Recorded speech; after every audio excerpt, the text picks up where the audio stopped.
이렇게 얘기를 해버리면 아마 난리가 날 건데, 관절 영양제가 관절에 도움이 된다 안 된다. 안녕하세요, 청담우리동물병원 윤병구 원장입니다.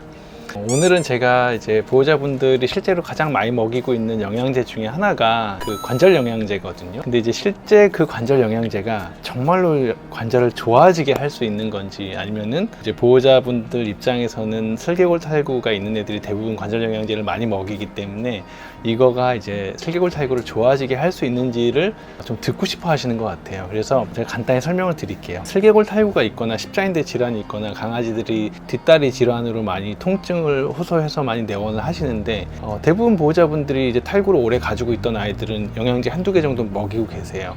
그 중에 대표적인 게 글루코사민, 콘드로이친, 초록잎 홍합 베이스의 어떤 관절 영양제가 국내에 가장 많기 때문에 그걸 먹이고 계시는데, 이제 그걸 먹으면은 슬개골 탈구가 좋아진다고 생각을 하시는 분들이 많이 있어요. 실제 저도 관절 영양제를 직접 제가 제조해서 보호자분들께 많이 처방도 하고 하는데, 관절 영양제는 일단 결과적으로 말했을 때 외과적 질환에 있어서 관절 영양제는 치료제는 아닙니다. 무슨 얘기냐면은 관절 영양제를 먹는다고 슬개골 탈구가 된 것이 다시 들어가지는 않는다는 얘기예요. 그래서 보호자분들은 영양제를 먹으면은 좋아질 수 있을 거야, 그래서 이 얘기를 좀 듣고 싶어 하셔서 자꾸 물어보시는 것 같습니다. 근데 여러 선생님들도 이제 관절 영양제와 관련해 가지고 갑론을박이 되게 많습니다. 이걸 뭐 굳이 먹을 필요가 없어, 먹는 게 나아, 아니면은 약을 따로 안 먹는 애들은 이거라도 먹는 게 나아, 이렇게 얘기하시는 분들 많은데, 결론적으로 저는 관절 영양제는 관절에 질환이 있든 아니면은 증상이 없는데 관절에 어떠한 불안정성을 가지고 있는 구조적인 문제가 있는 아이들은 먹는 게 좋다고 봅니다. 왜냐하면 글루코사민, 콘드로이친, 우리가 알고 있는 초록잎 홍합 베이스의 어떠한 기능성 원료에 대한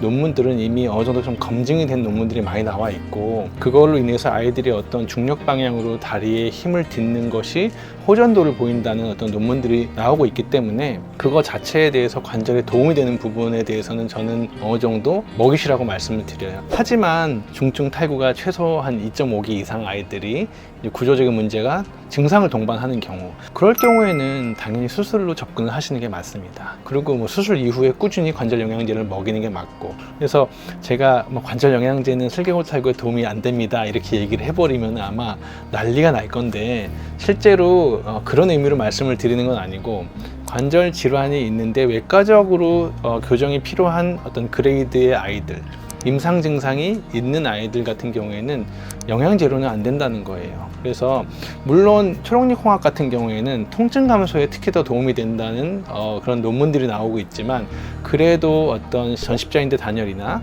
반월판 손상이라든지 슬개골 탈구 3기 이상 된 아이들이 2차적인 관절염을 동반한 통증 때문에 보행이 문제가 됐을 경우에는 반드시 외과적인 접근을 하시고, 그 다음에 관절 영양제는 그거랑 별도로 병행급여 하시면은 조금 도움이 될 수 있습니다. 그래서 오늘 제가 말씀드리고 싶은 거는, 관절 영양제가 관절에 도움이 된다 안 된다, 도움이 됩니다. 하지만 외과 질환이 있는 애들은 외과 질환의 어떠한 정상적인 수복 과정이 먼저고, 그 다음에 관절 영양제를 병행 급여하시는 것은 저는 훨씬 더 시너지가 난다고 봅니다. 그래서 이제 지금 이거를 보고 계시는 보호자분들 중에 여러 가지 유명한 관절 영양제를 많이 먹이고 계실 거예요. 어쨌든 우리 아이가 관절이 안 좋다면은 지속 급여를 하시고, 그 대부분의 관절 영양제는 또 한 가지, 휴지기가 없이 꾸준히 먹이셔도 크게 문제가 없어요. 물론 정말 민감한 애들이 있어요. 신장 수치가 아주 높은 애들, 아니면은 이제 신장의 기능이 아주 많이 떨어진 애들이 있거든요. 노령견 중에서. 그런 아이들은 영양제도 조금 상의하면서 먹이셔야 돼요. 특히 이제 뭐 비유엔이라든지 크레아틴 수치가 아주 높고 신장의 어떤 기능 저하로 어떤 그런 2차적인 임상 증상들이 있잖아요.